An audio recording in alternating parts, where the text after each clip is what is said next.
Oi, você está ouvindo Sustenta Vozes, o podcast do Sustentacom, onde a sustentabilidade ganha voz direto de quem faz a diferença nas pequenas e médias cidades do Brasil. Chega mais, respira fundo e vem com a gente descobrir soluções que nascem do coletivo. Bem-vindos ao terceiro episódio do Sustenta Vozes, o podcast do Sustentacom. As representantes do Sustentacom hoje sou eu, Gabriela e a Cris. E hoje a gente recebe Iago Ferreira. Ele é cientista do mar e educomunicador ambiental. E ele tem ampla experiência em formação de educadores, produção de materiais acessíveis e implementação de programas de educação ambiental nas escolas públicas. O seu trabalho une diálogo, participação e engajamento comunitário nas causas socioambientais. Muito obrigada por participar, Iago. Nós estamos muito felizes. Oi, oi, gente. Obrigado pelo convite. Muito feliz em estar aqui. É sempre muito legal a gente conseguir trocar com pessoas que têm essas perspectivas diferentes, bagagens diferentes. E aí, sempre quando eu consigo me reunir assim com pessoas que trabalham na mesma área e trocar um pouquinho, eu falo que a gente sai um pouquinho transformado, porque a gente acaba aprendendo novas coisas, novas formas de olhar uma coisa que a gente está olhando há muito tempo. Então, como educador, como comunicador, eu acho que é sempre válido essas trocas. Boa. Para a gente começar, Iago, você tem um currículo ali todo acadêmico voltado ao mar. Cientista do mar, faz especialização em ciência ambiental, em áreas costeiras e oceanografia socioambiental. Mas eu queria saber o que te levou a escolher, né, a educomunicação como um caminho de atuação. Então, Gabriela, eu me formei em Ciências do Mar na Universidade Federal de São Paulo, lá em Santos. E aí, quando eu cursava, a graduação, eu sempre tive essa proximidade com o oceano, então sabia que queria trabalhar alguma coisa relacionada a isso. E sempre tive ali um pezinho na educação. E aí comecei, né, desenvolvi a graduação, aquela mesma receitinha de todo mundo, iniciação científica, projeto de extensão. E aí sempre quando surgiam esses voluntariados relacionados à educação, eu me enfiava, eu estava lá. E aí foi na graduação onde eu tive a primeira experiência como educador. E aí, olhando agora, né, como educador profissionalmente, olhando para trás, eu consigo identificar esses momentos, assim, esses marcos que foram importantes para me chegar onde eu estou hoje. Então, eu já tinha trabalhado com educação em outros momentos, mas essa primeira chegada à educação, para mim, aconteceu durante a graduação num projeto de extensão que era o Cursinho Popular. E aí, para quem já teve experiência com o Cursinho Popular, é uma coisa assim incrível, porque a gente dava aulas para pessoas em algum nível de vulnerabilidade social pré-vestibular. E aí era muito interessante porque dentro do cursinho popular a gente segue uma abordagem muito freiriana. Então, ali dentro do que Paulo Freire acredita, do que ele desenvolveu, e isso foi muito importante para mim, porque foi a partir daí que eu comecei a desenvolver uma educação, um fazer educador muito empático, pautado no afeto, no acolhimento e no diálogo. E aí, só que ali eu estava ali no meio da muvuca, então a gente não consegue perceber esses movimentos. E Sim. aí continuei, né? Dei aula nesse cursinho que foi muito interessante. Eu aprendi muita coisa, assim. Eu consegui trocar. Eu dava aula de matemática no cursinho, não era de Uau. biologia. Então era um desafio, era muito legal, assim, porque matemática é uma disciplina que geralmente as pessoas têm mais receio, têm uma autoestima muito baixa relacionada a essa disciplina. Então, quando a gente trabalha essa educação popular, a gente desenvolve ali, trabalha não só aspectos conteudistas, a gente trabalha vários aspectos sociais também. Então, como que a gente consegue mostrar para aquele aluno que a universidade, a graduação, é um espaço que ele pertence, que ele pode sim e deve ocupar.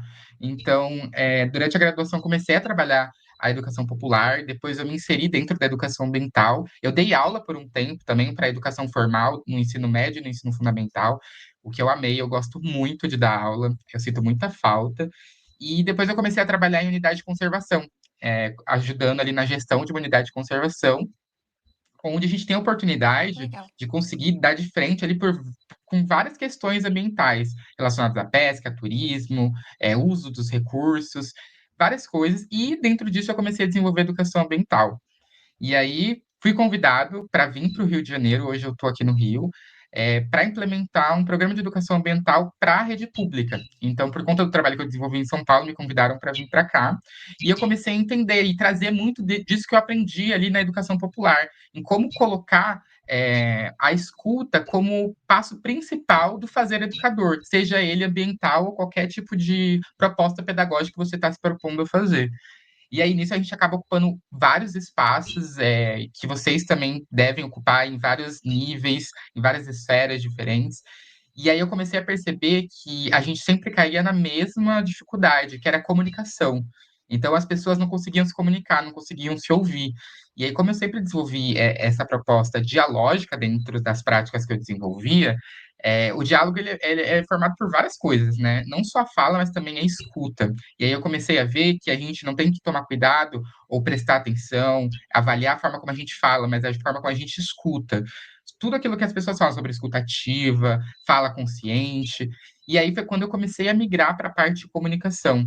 E aí eu comecei a ver que é muito importante a gente entender como a gente comunica com conservação ambiental para que a gente não afaste, sim aproxime essas pautas das pessoas, né, do cotidiano dessas pessoas.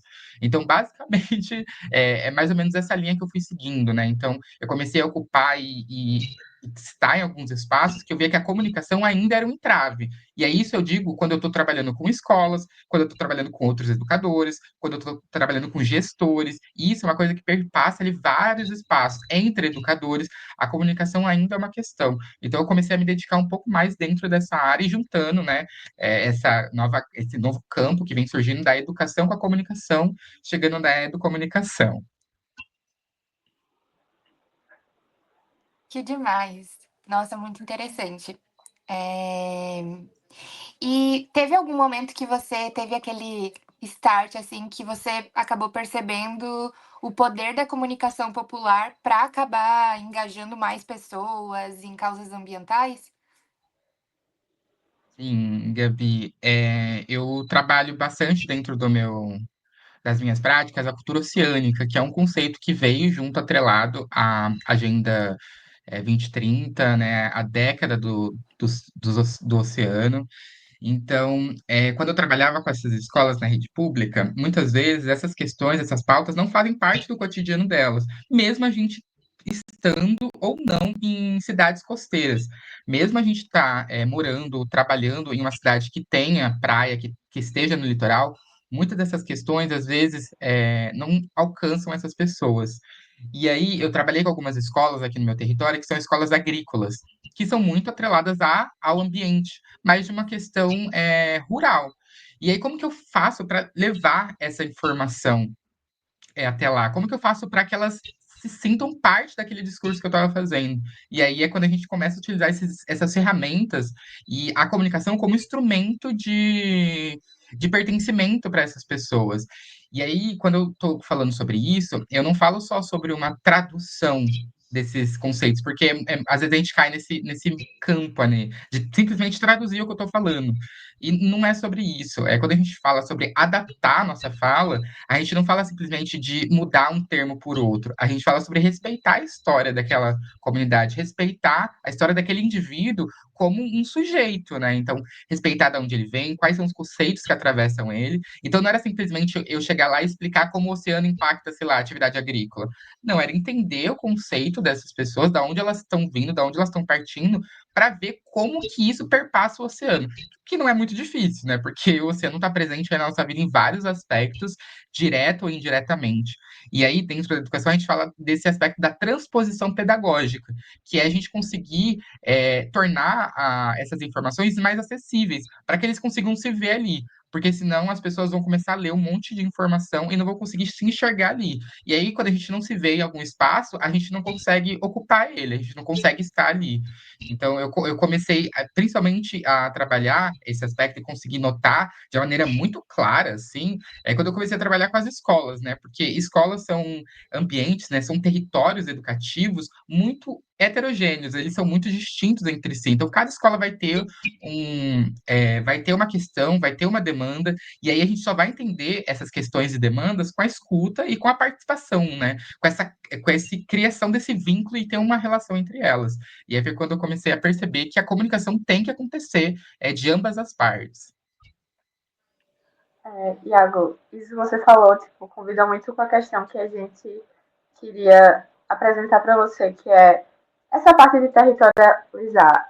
Como você consegue trazer e como você enxerga o desafio de territorializar temas globais como a crise climática nas escolas e em comunidades locais. Porque, assim, a questão oceânica 100%, mas como trazer esses outros temas globais que talvez não seja tão próximo da realidade para dentro das escolas e comunidades locais, porque às vezes fica muito difícil de enxergar, como você falou. Uhum. A gente está num momento, né, de crise climática, de combate, de enfrentamento à emergência climática, e as pessoas estão sendo bombardeadas por uma série de informações. E aí acho que vale a gente, né, dentro desse espaço de agente de transformação, nos questionar se isso está realmente alcançando elas, se elas conseguem perceber essas pautas, essas discussões, se elas conseguem entender uma similaridade, uma proximidade daquilo com que elas vivem. E aí entra a territorialização dessas pautas e dessas agendas, né? Porque quando a gente pega essas discussões globais, né? Então, quando a gente fala sobre COP, Conferência Internacional do Clima, e não sei que lá onde, e não sei que lá o 4, e blá blá blá. Tá bom, aí eu chego aqui num pescador, numa marisqueira, num artesão, numa criança do quinto ano da rede pública, e eu falo sobre isso. Ele vai olhar e falar assim: beleza, tio, e aí? Porque isso já aconteceu algumas vezes. Eu tô falando sobre várias coisas, e aí a criança fala assim: tá, valeu. Posso ir no banheiro? Posso ir dar uma volta?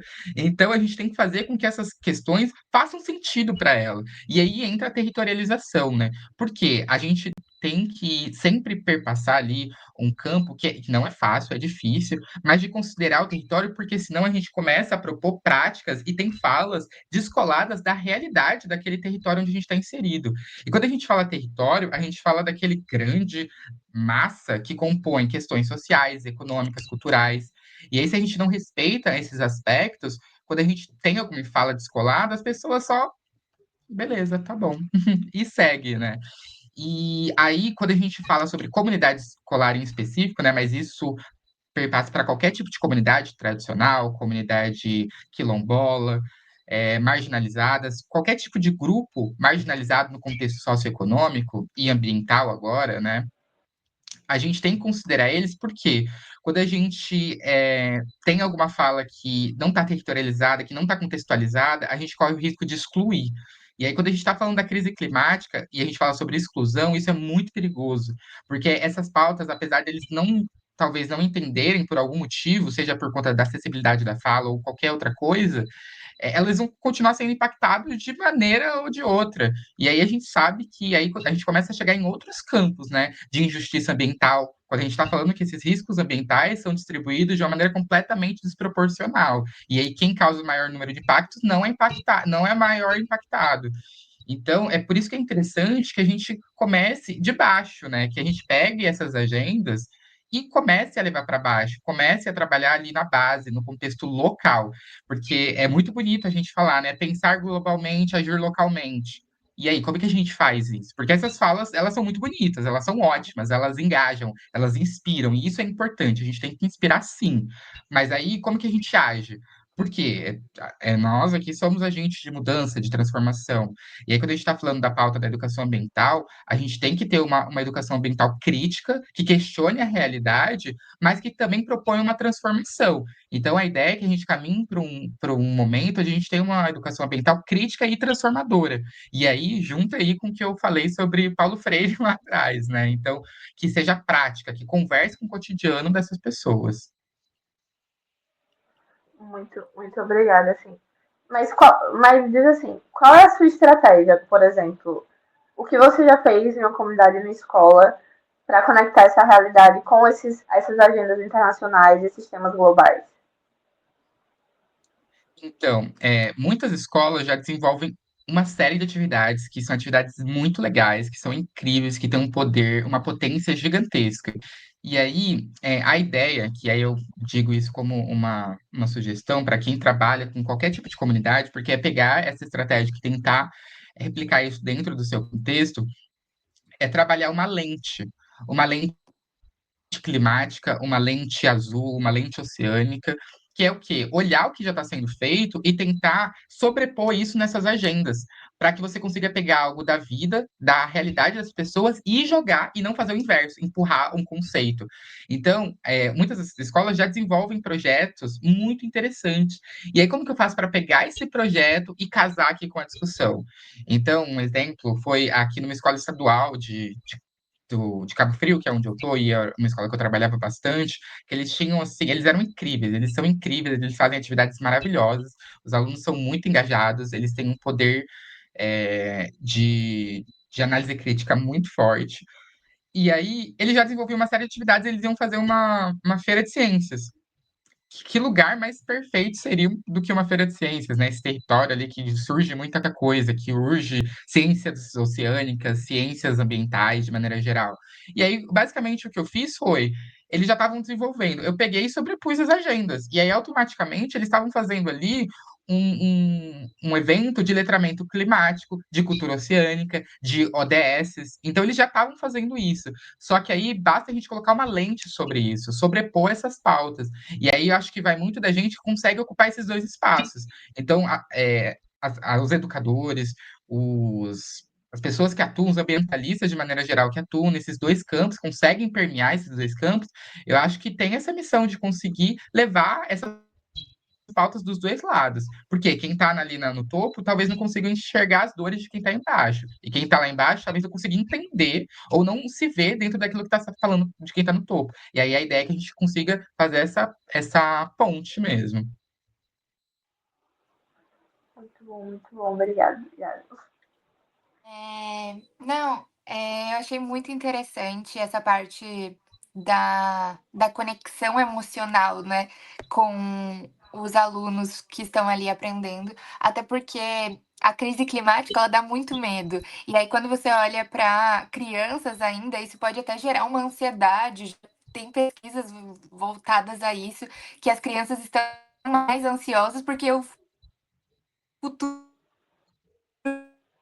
delas está sendo prejudicado. Entender, assim, como que essa comunicação acessível que você falou acaba gerando mais conexão emocional com as causas, socioambientais. Então, Gabi, isso que você falou é muito legal, porque a gente sempre ouve nesses espaços decisórios de tomada de decisão, de gestão, de políticas públicas, participação social e engajamento comunitário. Eles geralmente vêm ali em vários formatos, mas querem dizer tudo a mesma coisa, né? Participação populacional das pessoas, que elas entrem e ocupem esse espaço. E aí, quando eu comecei a trabalhar a educomunicação, eu comecei a desenvolver outra forma de pensar isso, que é ultrapassar o aspecto do engajamento social, engajamento comunitário, e partir para o engajamento emocional. Porque a gente só protege aquilo que a gente ama, e a gente só ama aquilo que a gente pertence. Então, a ideia é que a gente consiga casar essas duas coisas, assim, entender as referências daquele público, da sua audiência, e isso nada mais é que estratégia de comunicação mesmo, assim. Por isso que é tão interessante a gente ter esse campo que tenha vários profissionais que trabalhem de maneira transversal, interdisciplinar. A gente entender a nossa audiência para saber como comunicar as nossas pautas, as nossas informações, né? Então, entender qual é o referencial daquelas pessoas, quais são as bagagens que ela carrega, os atravessamentos que ela tem. Então, para você ter uma fala não só dialógica e tudo mais, mas respeitosa também, né? Porque isso é outra coisa, que quando a gente não considera com quem a gente está falando, a gente acaba esbarrando em questões de empatia, de afeto, né? E que a gente não considera aquela pessoa. E aí, quando a gente está falando, né, desse engajamento emocional, a gente começa a aumentar a participação dessas pessoas. Eles querem participar, eles querem ocupar, porque eles sabem que isso vai impactar a vida deles. E aí, quando a gente está falando, né, de políticas públicas, ou, né, usando um termo mais que a galera está usando, que é advocacy, que é basicamente a incidência em políticas públicas, como que a gente vai pensar em decisões para o futuro sem considerar quem vive o presente, né? Então, a gente não consegue fazer isso. A gente precisa considerar quem está aqui para pensar e planejar um futuro. E aí, isso engloba não só as comunidades, mas, sobretudo, as juventudes, né? Como que a gente faz para criar esses passos, né? E aí a gente fala assim, a gente tem que dar voz, a gente tem que empoderar esses grupos, esses coletivos, essas comunidades. Essas comunidades já têm voz, essas comunidades, esses grupos já são empoderados. O que a gente precisa é criar esses espaços de escuta. A gente precisa fazer com que eles sejam escutados para que a gente consiga ter esse engajamento emocional, para que a gente consiga entender quais são as pautas e as questões, para que a gente consiga trabalhar isso dentro das políticas públicas, dentro das decisões que a gente vai tomar, dentro das propostas que a gente vai fazer. E aí isso é um passo importante, né? Toda vez que a gente vai propor alguma coisa para algum espaço, para algum território, para algum grupo, a gente tem que entender, porque senão a gente vai propor uma coisa e é isso. Você está propondo isso para você ou para o outro? E aí, esse é um trabalho interessante para as pessoas que trabalham com educação, com comunicação, de que a gente. O ser humano é um animal egóico, né, que considera a si as questões, e é um exercício que a gente tem que fazer de considerar o outro primeiro, né, as questões do outro, porque ali o processo pedagógico é uma balança entre esses dois, né? O educador e o educando. E é um processo contínuo de formação das duas pessoas ali. Não, acho que faz muito sentido o que você falou, porque como que a gente vai querer preservar algo que a gente nem conhece, né? Então a gente não tem aquele apego emocional, nenhum tipo de conexão. E aí o tempo inteiro fala, protege a natureza, mas eles nem sentiram essa conexão com a natureza de fato ainda. Então faz muito sentido dar aquele passo para trás e fazer com que eles se conectem para depois tentar preservar. Gostei muito dessa estratégia. E falando nessa parte do emocional e do ser egóico, como você falou, de a gente pensar no outro e esquecer mais a gente nessa parte de comunicar, quais elementos você acha que não pode faltar para a gente conseguir garantir essa comunicação e que ela seja feita com e para o território que é o que você está trabalhando? Perfeito, Cris. Acho que esse é o principal ponto, né? E aí volta lá na primeira coisa que eu falei quando eu cheguei aqui sobre o diálogo, né? Que ele não é feito só sobre a fala, ele é feito da escuta também. E aí, quando a gente está falando desses modelos, né, quando a gente está ali estudando, lendo sobre, a gente tem vários casos, né, de pesquisadores que chegam até essas comunidades e vão lá, pegam essas informações, fazem suas pesquisas, seus doutorados, suas teses, suas dissertações, monografias, publicam, e é isso aí, né? E aí é interessante que a gente tenha um olhar crítico sobre essas práticas, né? Para que a gente consiga fugir um pouco desse modelo hegemônico de produção de ciência, sobretudo colonial, né? Então, como que a gente quebra um pouco esse sistema? Como que a gente critica, questiona ele e propõe uma nova mudança? E aí, quando a gente está falando dessas comunidades, esse primeiro processo de escuta é o mais importante, para que a gente não tenha ali uma aquisição de informação. E aí, eu estava discutindo isso recentemente com outros educadores sobre essa aquisição de informação. E é isso, não é uma obtenção, não é uma troca, é uma aquisição, porque ali está rolando uma transição. Você chega ali, pega as informações e vai embora. Não tem uma construção de relação. Então, essa criação de vínculo, do afeto e de um local de escuta é muito importante. E aí, você falou uma coisa que aí eu vou utilizar aqui na minha fala, que é importante, que uma vez que a gente começa a questionar esses modelos eurocentrados, hegemônicos e tudo mais, a gente começa a se afastar um pouco de modelos de produção de ciência do aprender sobre. Então, não se trata mais de aprender sobre determinados grupos, coletivos, comunidades. É aprender com. Então, quando a gente está propondo uma mudança de postura, é nesse sentido, que a gente se afaste do aprender sobre e se aproxime do aprender com, para que a gente proponha novos formatos, novos modelos, novas ideias. E aí isso vem surgindo de uma maneira tímida em alguns espaços e com nomes diferentes, com nomes bonitos, que nada mais é do que essas soluções baseadas na natureza. Isso nada mais é do que esse saber ancestral, é esse ouvido atento, essa escutativa para essas comunidades tradicionais, que têm uma relação harmônica. Então, a gente vem tentando um caminho desde então, que a gente consegue ver que não tem dado certo. A gente está caminhando para um caminho que não é interessante. As perspectivas mostram que a gente tem que ter uma mudança. E todo modelo que a gente vem tentando um modelo que segue essas características que eu falei, ele não tá dando certo, a gente tem que tentar outro modelo. E como que a gente tenta? Escutando outros, né? Então, quando a gente está falando desse modelo que a gente segue, de produção de ciência, ele nega qualquer tipo de racionalidade de outro modelo que não siga as suas regrinhas, as suas metodologias. E aí é interessante que se a gente concorda, tá tudo bem, né? Vai de cada um, mas que a gente tenha um senso crítico sobre isso. Porque é o que eu falei, né? Educação crítica, a gente tem que questionar todos aqueles espaços. A gente tem sim que questionar, propor novas mudanças para que a gente seja transformador. Quando você falou da questão da comunicação, como você faz isso e qual o desafio ao trabalhar com essas metodologias mais participativas em territórios vulnerabilizados? Assim, o que é que você vê como desafio quando você trabalha com isso e como é que você supera? Qual é a estratégia diferente para lidar com esses territórios vulnerabilizados que não vai ser do mesmo jeito de outros territórios? Então, você usou uma palavra que é linda, que está sempre presente aí também nesses conteúdos, esses materiais, que é o participativo, né? E aí, quando a gente fala de participação social, de algo participativo, então, uma decisão participativa, fóruns participativos, a gente tem que aberto para o caos.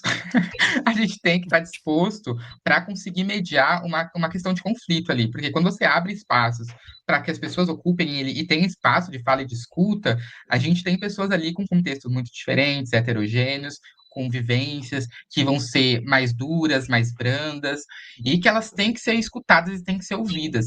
E aí, eu acho que é o nosso papel, a gente parte agora para um outro campo, que não é só a comunicação, mas a facilitação. Como que a gente faz para que a gente torne aquele processo participativo na escuta, mas que conduza, tem um caminho, né? Porque a ideia é que quando a gente propõe esses espaços participativos, que a gente tenha uma linha lógica. A gente não consegue traçar um caminho porque ele é vivo, né? Todo o processo ele é vivo. Quando ele envolve pessoas e ele se diz participativo, ele pode seguir qualquer caminho porque a gente não sabe o que esperar. Mas a gente tem que conseguir mediar aquilo dentro de um objetivo. Por isso que é importante que a gente tenha sempre objetivos muito claros.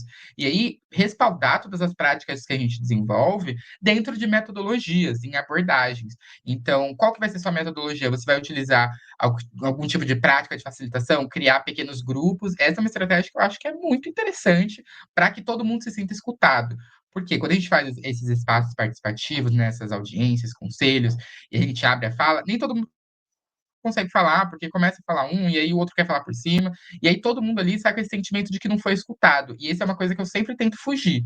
Como que eu faço para que todo mundo se sinta escutado minimamente e consiga ver ali um pouco da sua participação dentro do que foi decidido? Porque isso é importante, né? Para que não tenha um sentimento de frustração. Então, como que eu não causo essa frustração? Uma estratégia que é criar pequenos grupos que dão oportunidade de ter pequenos conflitos e não um conflito generalizado. Então, você criando esses pequenos conflitos, você consegue mediar eles e sumarizar isso no final. E aí, ao final, você vai ter uma coisa que foi composta ali por várias mãos, onde todo mundo vai conseguir se ver, porque a ideia, né, é que a gente não fique nem mais para cá, nem mais para lá. A gente cria um campo ali no meio. E aí é interessante quando a gente pensa nessas estratégias, porque o conflito, ele não é um problema. Eu acho que é interessante que a gente tenha isso em mente. O conflito nunca é um problema. O conflito, ele é pedagógico, ele é importante que ele aconteça para que a gente saia de um status quo, que a gente saia de um estado de inércia. O problema é a causa daquele conflito, né? E aí, quando a gente fala assim, né, quando a gente começa a estudar sobre essas perspectivas de educação, a gente consegue entender, né, que é, não é porque está tendo um conflito que eles não podem dialogar, que eles não podem conversar. A gente dialoga com quem pensa igual a mim, a gente dialoga com quem pensa diferente. O que a gente não dialoga é com quem pensa antagonicamente com o que eu penso. E aí é um outro contexto, uma outra questão que aí a gente tem que utilizar outras estratégicas. Mas o conflito é importante, a gente tem que entender ele como uma ferramenta também, para que a gente consiga alcançar os objetivos determinados. Boa. É, E aí, falando sobre futuro, principalmente, e juventude, né, que é extremamente conectado, eu queria entender a tua perspectiva de como você vê o papel da juventude na luta climática hoje. Eu acho que é bem interessante vários aspectos das juventudes, né? Primeiro, a força de engajamento, né? Os jovens têm muita energia, eles querem ocupar esse espaço, eles têm as pautas que estão sendo discutidas, então sempre acho que quando a gente consegue ter espaços formados por jovens, a gente consegue oxigenar as discussões, e aí isso dá um novo olhar, dá uma nova perspectiva, que talvez a gente não tinha pensado antes. Então, quando a gente reúne jovens aqui, como a gente consegue trocar, né? Consegue considerar as nossas realidades. Porque é isso, são várias perspectivas. E aí, essas realidades, elas tangenciam vários aspectos sociais, de gênero, de raça e a questão etária também. Então, eu até deixo aqui para vocês sempre terem esse olhar atento. Não sei se é saudável, porque quando você desperta um olhar atento, você não consegue desligar, não é uma chavinha. Mas Total. percebam nesses espaços que se propõem participativos para jovens, as mesas que são propostas.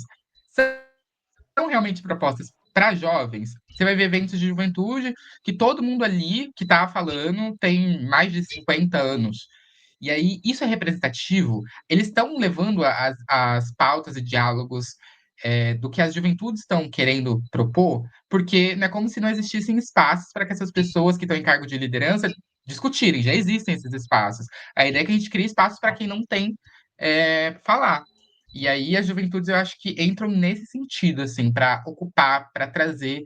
E aí, no nosso ponto de vista, quando a gente propõe, né, espaços como jovens, eu acho que é um lugar também interessante da gente ouvir outros com outras realidades. E aí também ficar tranquilo de que, né, agora pra gente, né? A gente só tem a gente, e aí a gente escuta a gente dá lugar para outros jovens, mas a gente também tem um lugar de humildade que a gente nunca vai conseguir representar todas as realidades. E aí acho que também tem que tranquilizar o coraçãozinho, que a gente nunca vai conseguir suprir, porque tem N questões, mas a ideia é que a gente esteja disposto a ouvir, esteja disposto a deixar esse espaço de fala. E eu acho que os jovens estão muito mais dentro dessa linha, eles conseguem ter essa escutativa, né? E aí, outro ponto importante, né? Indo para o aspecto da comunicação. As pessoas, os jovens agora que estão entrando dentro do ambientalismo, dentro da educação ambiental, dentro da comunicação, eles conseguem dialogar com as próximas gerações, né? Então, com esse formato de oferecer informação. Então, como que eu vou falar sobre essas agendas globais para um adolescente? Como que eu vou falar sobre COP para um adolescente? Um adolescente vai querer ouvir um texto gigantesco, um vídeo de 3 minutos sobre COP? Não, ele quer uma coisa rápida, instantânea, que é uma informação prática, né? E aí eu acho que os jovens sabem fazer isso. Eu acho que as juventudes têm muito poder disso. E aí eu, particularmente, acho que é, essa questão de liderança jovem sempre traz, né, um novo frescor para as discussões que já estão sendo feitas há bastante tempo. Sim. Nossa, isso que você falou a gente sentiu na prática, porque nós estamos implementando workshops, né? Tanto com crianças quanto adolescentes, e aí a gente falou assim: vamos colocar vídeo para ser mais interativo e tal. E aí chegou do tipo, lá e eles, que saco esses vídeos! E a gente, meu Deus, a gente vai ter que adaptar e remodelar a comunicação. Então, realmente, a gente sentiu na pele isso. E você chegou a viver situações em que os jovens que estavam participando de algum projeto que você estava inserido, acabaram se tornando liderança nos territórios que eles se encaixavam? Numa das escolas que eu estava desenvolvendo o programa de educação ambiental, né, que eu falei que eles já eram muito engajados, eles tinham um jovem ali que ele participava do parlamento juvenil da cidade. Então ele estava ocupando espaços assim de liderança, de tomada de decisão, né? E aí quando eu comecei a trabalhar esse aspecto da educação ambiental, ele se engajou, ele quis participar da elaboração e revisão do Programa Municipal de Educação Ambiental, então ele foi lá no palco, falou e tudo mais. Isso é interessante, né? Um ponto de vista de um aluno, de uma pessoa que está inserida dentro da rede pública na posição de educando, de aluno, conseguir falar. Então, esse é um dos exemplos que a gente consegue trazer, né? Existem outros, assim, de jovens que entenderam que a questão ambiental não é mais uma questão ambiental, é uma questão socioambiental, e aí isso permeia a questão econômica, cultural, como eu falei, e começaram a se engajar. Então, participando de fóruns de juventude relacionados a clima, sobretudo, né?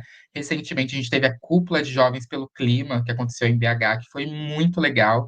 E aí eu fiquei muito feliz que uma das jovens que eu trabalhava aqui no território, ela foi selecionada junto comigo, e aí ela foi comigo, e a gente falou, e a gente conversou, trocou, e isso, assim, é muito potente. E aí, outra coisa também é toda vez que a gente reúne jovens de diferentes territórios, sempre é muito potente as trocas, né? A gente sempre aprende muito, assim, é muito, muito legal.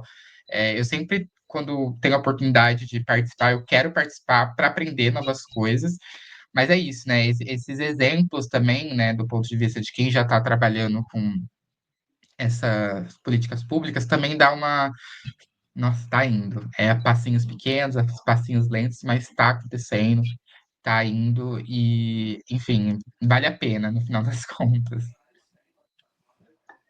E agora a gente vai para as perguntas finais. O que você acha? Recentemente o governo aceitou o currículo azul, né, para aplicar nas escolas em todo o Brasil. Como você acha que deveria ser feita a implementação desse currículo azul com o ensino de cultura oceânica nas escolas? Você acha que, tipo, com a sua experiência, como deveria ser implementado assim, da forma mais perfeita? Não dá para ser perfeito, Uhum. mas da forma mais ideal assim para o Brasil inteiro. O que você acha que seria mais interessante? Acho ótimo que fez essa pergunta, porque é isso, né? Num mundo mais próximo do perfeito, né? Então, a gente não tá no mundo ideal e acho que ele talvez não exista, esse mundo ideal. Então, a gente tem que trabalhar com o que a gente tem aqui, né? Com as ferramentas que a gente tem, e é isso aí, a gente tem que dar um jeito.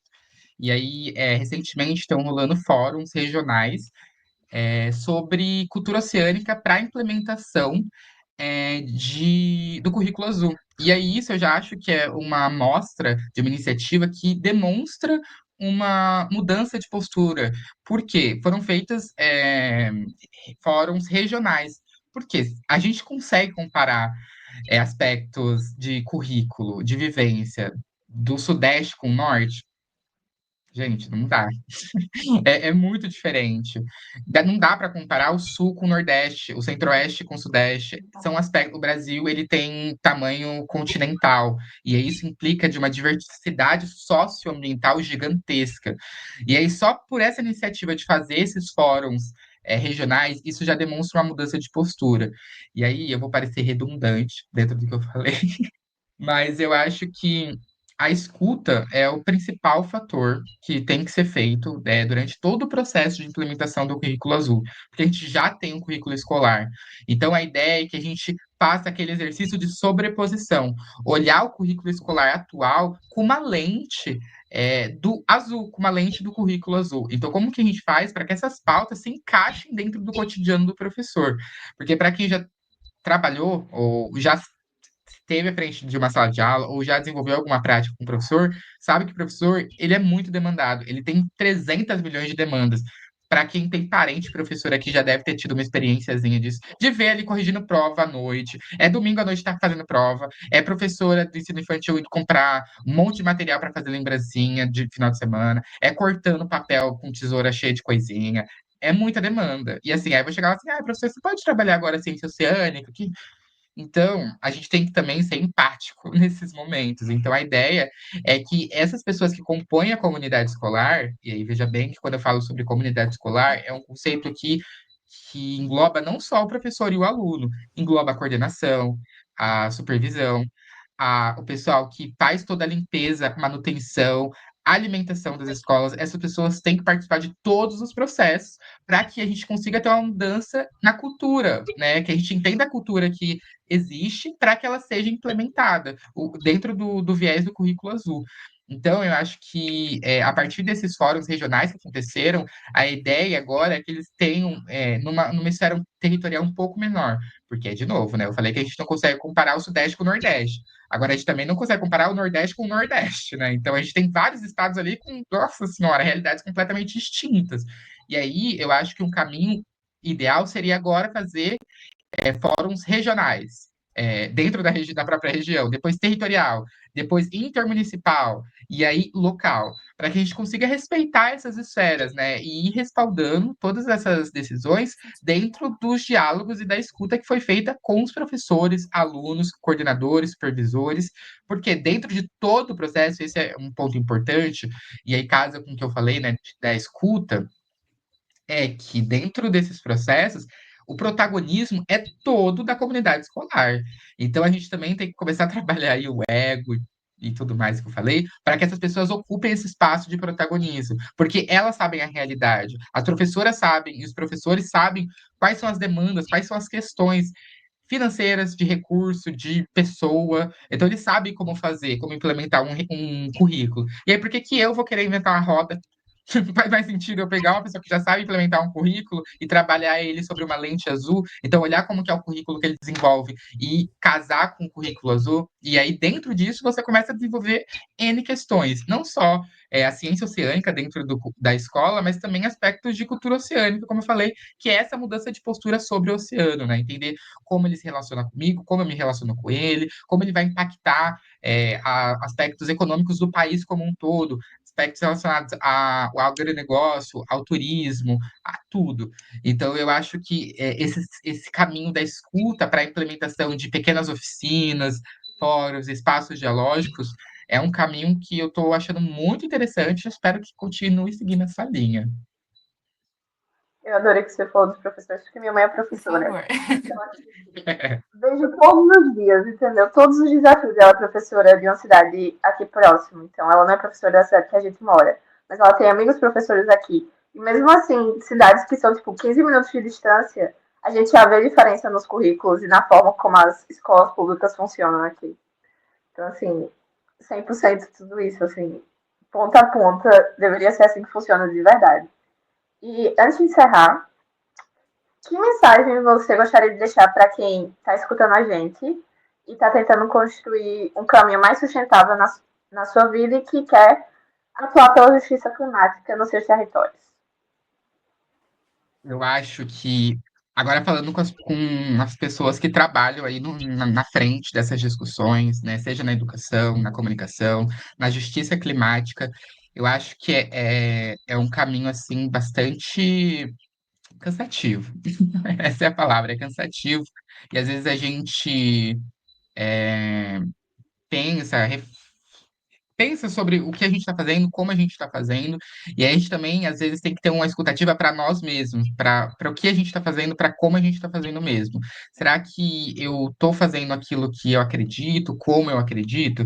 E aí eu acho que vale, né, dentro da minha abordagem ali, da cultura oceânica e da década, olhar para os resultados esperados ao final da década, quando a gente está falando da Agenda 2030, né? Que aí isso respinga ali na justiça climática, nas questões de emergência climática, de justiça ambiental, de racismo ambiental. Ao final da década, a gente tem alguns objetivos que a gente quer que alcance o oceano, né? Que o oceano seja resiliente, que ele seja previsível, saudável, produtivo, vários objetivos, que cada um deles tem sua importância que a gente consegue desenvolver. Mas tem um lá que eu sempre gosto de voltar, que eu gosto de trabalhar. Tem um que é acessível, tornar o oceano acessível, esse eu gosto bastante desse resultado. Mas tem um que é tornar o oceano inspirador e envolvente. E aí eu acho que esse é um caminho constante, assim, para que a gente se envolva e se inspire pelo trabalho que a gente está desenvolvendo, pelas pautas que a gente está levantando.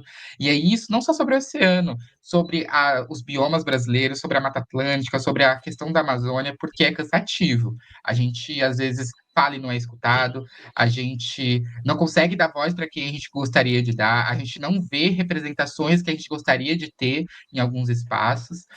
Porque a representação também impacta a gente vê pessoas que são parecidas com a gente em espaços, torna a gente, não, me sinto escutado já. Então, eu acho que um trabalho constante da gente se inspirar pelo trabalho que a gente desenvolve para que a gente não perca a força, né? E aí eu falei ali rapidinho, né, no meio, e aí eu repito, porque é uma coisa que eu fico repetindo para mim mesmo, que o Emicida fala na música dele que tudo que a gente tem é nós. Então, eu acho que a gente tem que se unir, a gente tem que se fortalecer, e o trabalho em rede é muito importante. E aí entender que numa rede, cada ela importa. E aí, dentro da educação, a gente traz uma metáfora daquelas redinhas de fruta, sabe? Tipo de limão. que são aquelas redinhas que a gente coloca fruta. Se um único É. elo daquela redinha ali rompe, toda a redinha abre e todos os limões vão para o chão. Então a gente tem que se fortalecer em rede, a gente tem que se unir, a gente tem que se escutar para que a gente se inspire diariamente pelo nosso trabalho. Então, procurem outros jovens, outras pessoas que desenvolvam um trabalho que te inspira, para que você se engaje, se alavanque para frente. Então, eu acho que é isso, né? Consuma um trabalho de outros jovens para que você, como jovem liderança, se fortaleça também. Falando em se conectar com outros jovens, como é que os nossos ouvintes podem acompanhar você e as suas ações nas redes sociais, quais os seus arrobas e tudo mais? Então, pessoal, recentemente, né, eu tenho trabalhado bastante com o Instagram para conseguir falar um pouquinho sobre todos esses aspectos que eu trouxe aqui e alguns outros relacionados mais à minha área de atuação, que é do comunicação, educação ambiental marinha. Então, trabalhar outros aspectos e os desafios que estão dentro do desenvolvimento dessas práticas. E aí, o meu Instagram é iago, com Y, YAGO, ponto JPG. Então, lá eu posto várias coisas, vários conteúdos. Então, quem quiser trocar um pouco, pode mandar mensagem por lá. Eu estou super disponível para trocar, conversar, porque é isso, né? Sempre quando eu troco com outros jovens, eu saio um pouquinho mais inspirado e me dá vontade de produzir mais coisas, de trocar mais coisas e estar em novos espaços para que a gente consiga discutir. Muito, muito obrigada, Iago. Foi assim, incrível. Muito, muito incrível falar com você e aprender tanto com Foi. você, assim. Porque, como o Gabi falou, a gente está nesse processo de fazer os workshops e criar conteúdo e entender como fazer essas estratégias de comunicação para que elas sejam efetivas e que sejam autênticas e inspiradoras para mais jovens e que a gente consiga passar o que a gente quer passar, né? Então, assim, muito, muito, muito obrigada mesmo. Demais. Conversa. Obrigada, Iá.